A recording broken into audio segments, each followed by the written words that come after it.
how do you possibly bring a story that spanned a decade on film, based on books loved by millions?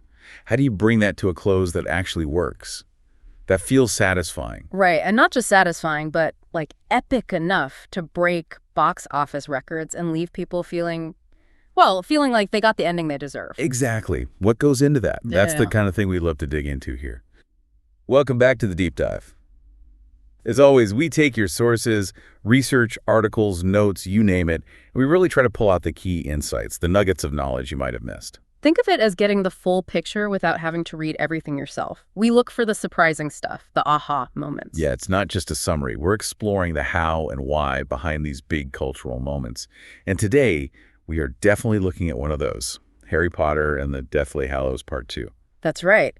So our mission today is really to unpack that final film, not just the plot, though we'll cover that, but the production behind it, how it was received, what made it such a phenomenon. We want to uncover how it achieved that monumental status, because it wasn't just another movie. No, not at all. There are some genuinely surprising things about how it all came together, how they managed to provide that closure, but also create something lasting. Absolutely. We're talking intense plot, huge box office numbers, like record-breaking numbers, critical acclaim that was almost universal, and this deep emotional chord it struck. It really felt like the end of an era. It absolutely was. So let's get into it. Let's unpack how they pulled off this epic conclusion. Okay, so Part 2. It kicks off immediately where Part 1 left us hanging. There's no recap, no easing in. Nope, straight into it. Dobby's burial. It's somber. It's quiet for a moment. A necessary moment of grief. Exactly. But then, bang, the focus snaps right back to the mission. Find and destroy Voldemort's remaining Horcruxes. The stakes are immediately sky high. You feel that urgency right from the start, that sense of time running out. And that quiet opening, that emotional beat with Dobby, it really grounds the fantasy in something real loss, sacrifice, before it plunges us into the action. Which brings us to the Gringotts heist, one of the most memorable sequences, I think. Definitely. Harry needs Griphook's help, the goblin, to break into Bellatrix Lestrange's vault. They think Hufflepuff's cup, another Horcrux, might be in there. It's such a risky plan, relies entirely on this very fragile alliance with Griphook. Very fragile. And even before they attempt the break-in, there's that conversation with Ollivander, the wandmaker. Right, that detail about Draco's wand. Yeah, he tells Harry the wand chooses the wizard, and that Draco's wand, which Harry now has, its allegiance has shifted to Harry. Seems like a throwaway line almost, but it's so important later. It's crucial. It's the key to understanding the Elder One's power and why Voldemort ultimately fails. It's clever foreshadowing, really, woven in early. It really shows the depth of the magical rules Rowling created and how well the filmmakers kept that logic intact. Absolutely. So inside Gringotts, the tension is just thick. They actually managed to get the cup, Hufflepuff's cup. Huge relief. But it lasts about 2 seconds. Literally. Griphook, being Griphook, sees his chance. He betrays them instantly, snatches the sword of Gryffindor, which they needed. And leaves them trapped. Yeah. Deep inside the most secure bank in the wizarding world. With treasure multiplying around them, guards closing in, and then the escape. The dragon. The dragon, releasing this massive, half-blind dragon guardian and riding it out through the roof of the bank. It's just pure cinematic spectacle. Visually stunning. It really sells the danger and the scale of what they're up against. And as they're flying away, Harry gets that vision. Voldemort finding out the cup is gone. He's furious. Which does two things, right? It confirms the cup was a Horcrux, definitely. Yes. And it gives Harry the crucial next piece. Through Voldemort's rage, Harry sees where the next Horcrux is hidden. Ravenclaw's diadem. And where is it? At Hogwarts. The place it all started is where it has to end.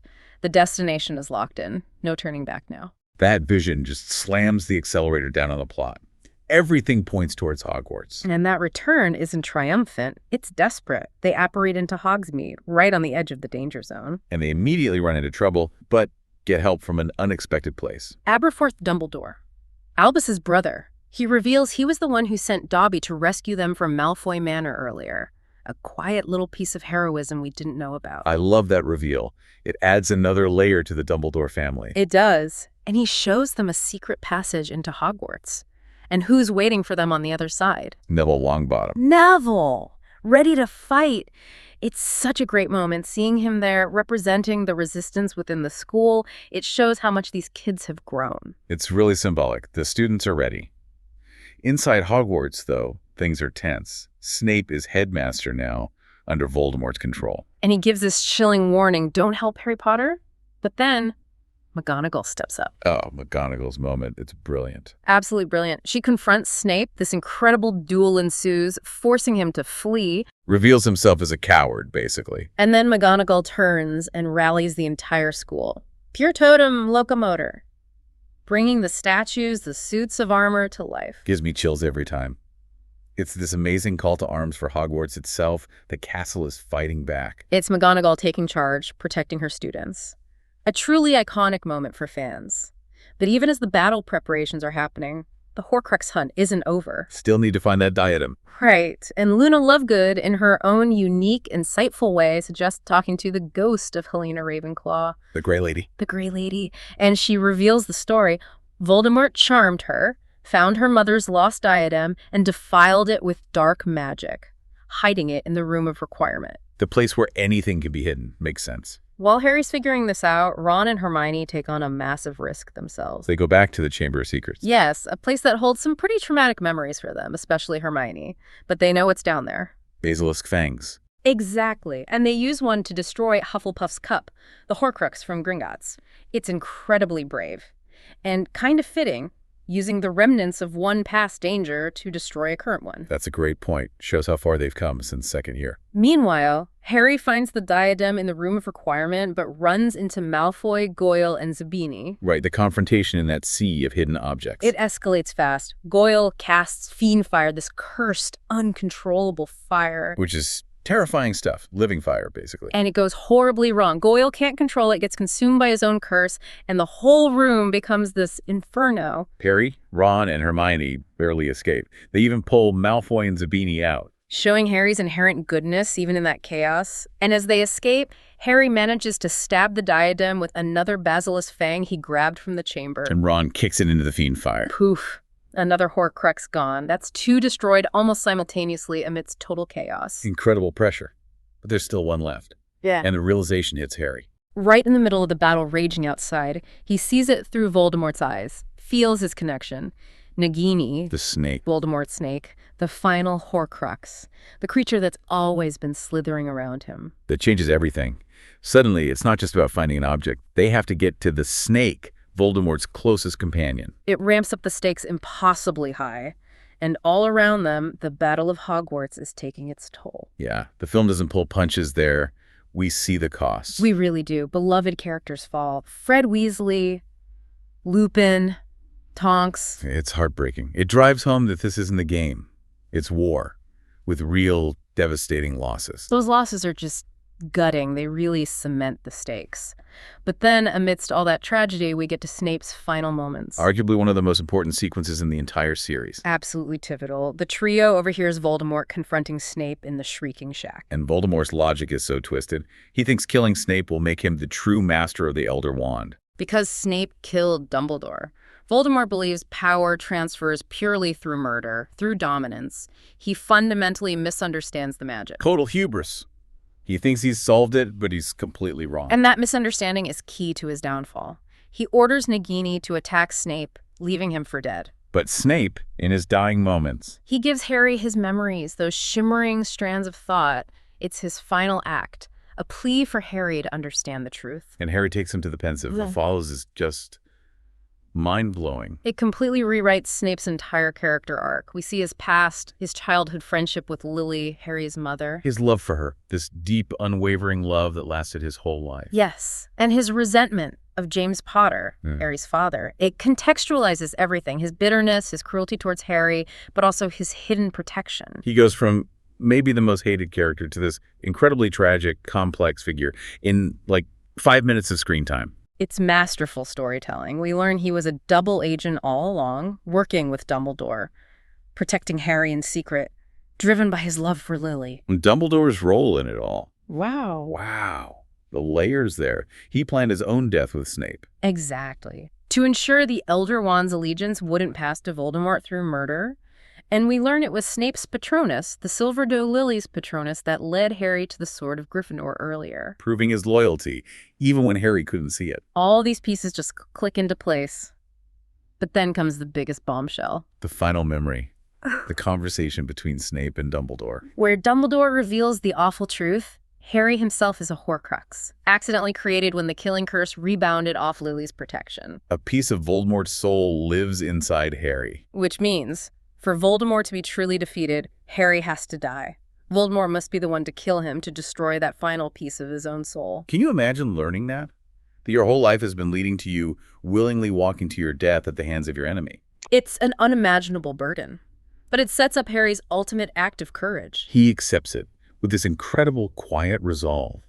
Before he goes, he uses the resurrection stone from the snitch Dumbledore left him. And he sees them, his parents, Sirius, Lupin, not ghosts, but echoes, comforting presences. Giving him the strength for that final walk into the Forbidden Forest. He goes right to Voldemort, doesn't fight, doesn't run, just faces him. And Voldemort, seeing Harry defenseless, does what he always does.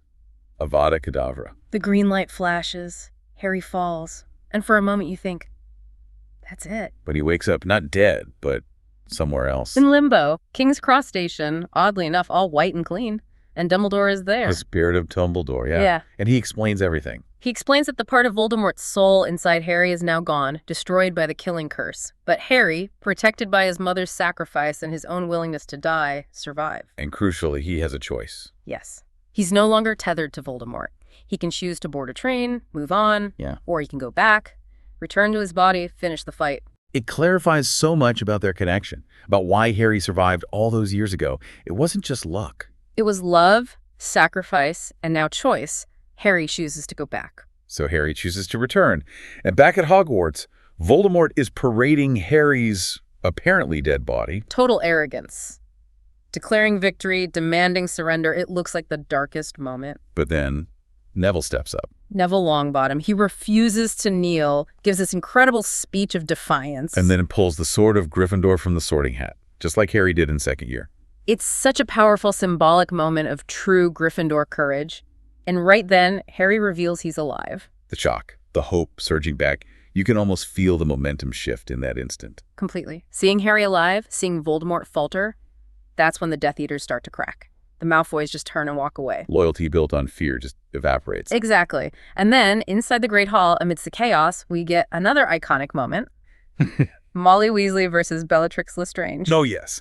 After Bellatrix tries to kill Ginny, Molly unleashes pure maternal fury. Not my daughter, you bitch. The cheer in the cinema for that line was always huge. Legendary. A moment of pure righteous power. And as that's happening, Neville, empowered, finally gets his chance. He confronts Nagini. Wielding the sword of Gryffindor, he cuts off the snake's head. Boom! The final Horcrux is destroyed. Voldemort is mortal. Finally. Which leads to the final showdown. Harry versus Voldemort. No Horcruxes left, just them.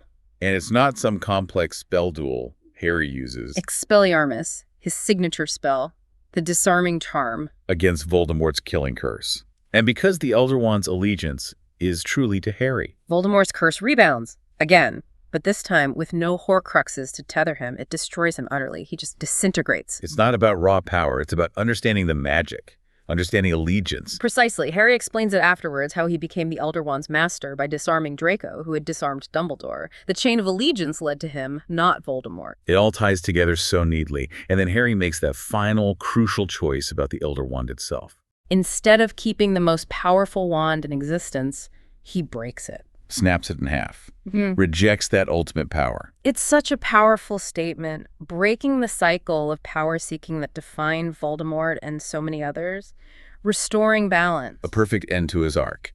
And then, of course, the epilogue. 19 years later, we jump forward, see Harry and Ginny, Ron and Hermione at King's Cross, sending their own kids off to Hogwarts. Little Albus Severus Potter, nervous about being sorted. It gives that sense of peace, of continuation, life goes on, the world is safe. It brings everything full circle. It's emotional, provides closure, lets us say goodbye properly after 10 years. Absolutely. And achieving that kind of ending on screen, it took a massive production effort. Yeah, let's talk about how they actually made this happen. The decision to split the book into 2 films, for starters. That came from executive producer Lionel Wigram. Initially, Warner Bros. Wasn't keen, apparently, worried about the risk. But producer David Heyman called it a creative imperative. They felt they had to split it to do the story justice. Right. Screenwriter Steve Kloves agreed. There was just too much plot, too much character stuff in that final book to cram into one movie without losing crucial elements. It wasn't just a cash grab, though it certainly helped the box office. It felt necessary. And they filmed both parts back to back, right? Yeah, a huge undertaking, almost 18 months of continuous shooting from early 2009 to mid-2010. And then they even had reshoots for the epilogue. They did. Apparently, the initial attempt at aging up the actors didn't quite land with test audiences. They looked too young. So they went back. Went back in December 2010, redid the makeup, made them look more convincingly like parents in their late 30s. Shows their commitment to getting that final image right. The attention to detail is incredible. And the sets, the effects. Gringotts, for instance. Production designer Stuart Craig really went all out, wanted it to feel ancient, immense, heavy with gold. They actually made thousands of fake coins. Yeah, vacuum metallized pieces. A technique to give plastic that real metallic sheen. Apparently, they even built a floor that could rise to make it look like the treasure was physically swirling around the actors. Wow. And then there was the destruction of Hogwarts. A huge challenge for the visual effects team. Tim Burke, the supervisor, said it was a major job. I bet.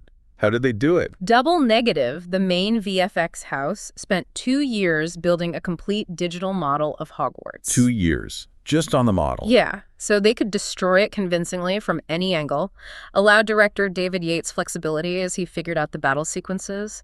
They could smash any tower, crumble any wall digitally. Gave them incredible freedom. What about the 3D? That was new for Potter films. It was. Part 2 was the only one released in 3D, but it was a post-conversion job done after filming. How'd that go down?